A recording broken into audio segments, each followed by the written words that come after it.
గత ఏడాది అసెంబ్లీ ఎన్నికలు జరిగి ఏడాది కావస్తున్నా ఇచ్చిన హామీలు నిలబెట్టుకోవడంలో కూటమి ప్రభుత్వం ఘోరంగా విఫలమైందని అఖిల భారత కిసాన్ కాంగ్రెస్ రాష్ట్ర చైర్మన్ కామన ప్రభాకర్ రావు ఆరోపించారు. అంబేద్కర్ కోనసీమ జిల్లా మండపేటలో గల కాంగ్రెస్ పార్టీ కార్యాలయంలో ఈ రోజు నిర్వహించిన మీడియా సమావేశంలో ఆయన మాట్లాడారు. ఏడాది కాలంలో కనీసం 10% హామీలు కూడా నెరవేర్చలేకపోయారని మండిపడ్డారు. సూపర్ 6 పథకాలను అమలు చేయడంలో కూటమి ప్రభుత్వం పూర్తిగా వైఫల్యం చెందిందన్నారు. నిన్నటికి సంవత్సరం పాటు అయింది ఎన్నికలు జరిగి. 13 మే 2024 ఈ రాష్ట్రంలోని దేశంలోని ఎన్నికలు జరిగాయి. ఈ ఎన్నికలు దాదాపు సంవత్సరం పాటు అయింది. ఈ సంవత్సరం పాటులో కేంద్ర రాష్ట్ర ప్రభుత్వాలు వాళ్ళు ఇచ్చినటువంటి మేనిఫెస్టోలు ఎన్ని అమలు చేశారన్నది ఒకసారి ఆత్మవిమర్శ చేసుకోమని చెప్పేసి ప్రధానమంత్రి నరేంద్ర మోడీ గారికి, అలాగే మన రాష్ట్ర ముఖ్యమంత్రి చంద్రబాబు నాయుడు గారికి నేను సూచన చేస్తున్నాను.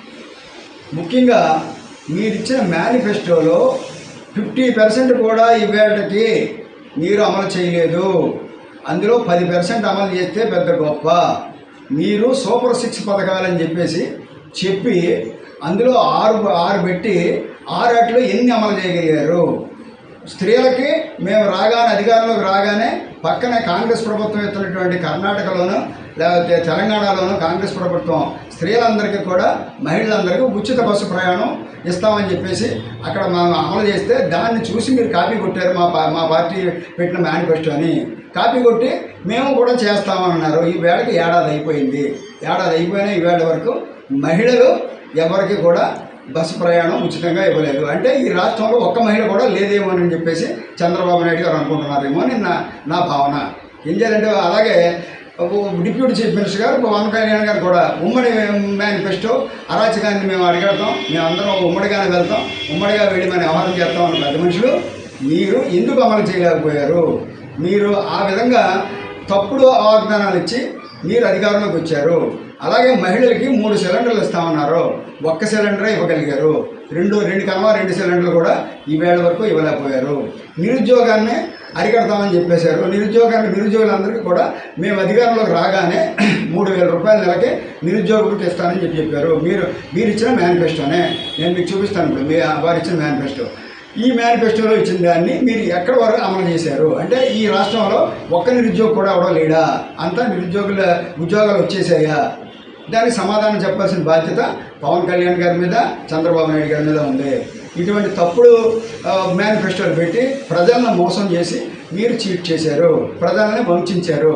మీరు నిజమైన పరిపాలకులు కాదు. మీరు పరిపాలన చేసే అర్హత కూడా మీకు లేదని చెప్పేసి ఈ సందర్భంగా నేను తెలియజేస్తున్నా. అలాగే రైతాంగానికి ప్రతి సంవత్సరం 20,000 రూపాయలు స్టేట్ గవర్నమెంట్ నుంచి మేము సబ్సిడీ ఇస్తాం, ప్రతి రైతుకి మేము ఆర్థిక సాయం చేస్తామని చెప్పి పెద్ద మనుషులు ఇవేళ వరకు ఈ ఏడాదిలో 1 రూపాయి కూడా రైతాంగానికి పడలేదు. అంటే మీరు దేని మీద ఉన్నారో? మీరు కూడా చంద్రబాబు నాయుడు గారు అలాగే పవన్ కళ్యాణ్ గారు మీరు కూడా ఏం చేస్తున్నారంటే ఎక్కడైనా ఒక తప్పు జరిగితే ఆ తప్పు జరిగిందని నువ్వు కప్పిపుచ్చుకోవడం కోసం దీంట్లో మీరు వచ్చిన తర్వాత తిరుపతిలో అక్కడ జనం చనిపోయారు క్యూలో, మీరు చేతకాంతనం వల్ల. అలాగే మన సింహాచలంలో చనిపోయారు, గోడ కూలి. ఇటువంటి నిర్మాణాలన్నీ చేసి మీరు ప్రజలు చంపుతున్నారు తప్ప మీరు మాత్రం ఎక్కడ కూడా సరైన నాయకత్వంలో కానీ సరైన పద్ధతిలో కానీ మీరు వెంటలేదు. మీకు పరిపాలించే అర్హత మీకు లేదని చెప్పి తెలియజేస్తున్నా. మీరు ఖచ్చితంగా ముందుగా మీరు ఏదైతే మేనిఫెస్టో రిలీజ్ చేశారో ఆ మేనిఫెస్టోని అమలు చేయడానికి ప్రయత్నం చేయండి. మీరు మేనిఫెస్టోని అమలు చేయకుండా మీరు ఊరికే కబుర్లు చెప్పి సూపర్ 6 లేకపోతే ఇంకోటి వంకాయ ఇది అని చెప్పేసి మీరు ప్రజల్ని మభ్యపెడుతున్నారు తప్ప మీరు చేయగలిగింది ఏదీ లేదు. ఇది మీరు దుర్మార్గమైన పరిపాలన చేస్తున్నారు. గత ప్రభుత్వం వైసీపీ వాళ్ళు ఎంత అరాచకం చేశారో దానికి రెట్టింపు అరాచకం మీరు కూడా మీ ప్రభుత్వంలో కూడా నడుస్తుంది. అందరూ కూడా ఒక పక్కనే ప్రతి ఎమ్మెల్యే లేకపోతే మంత్రులు అందరూ కూడా అవినీతితో మునిగిపోయారు.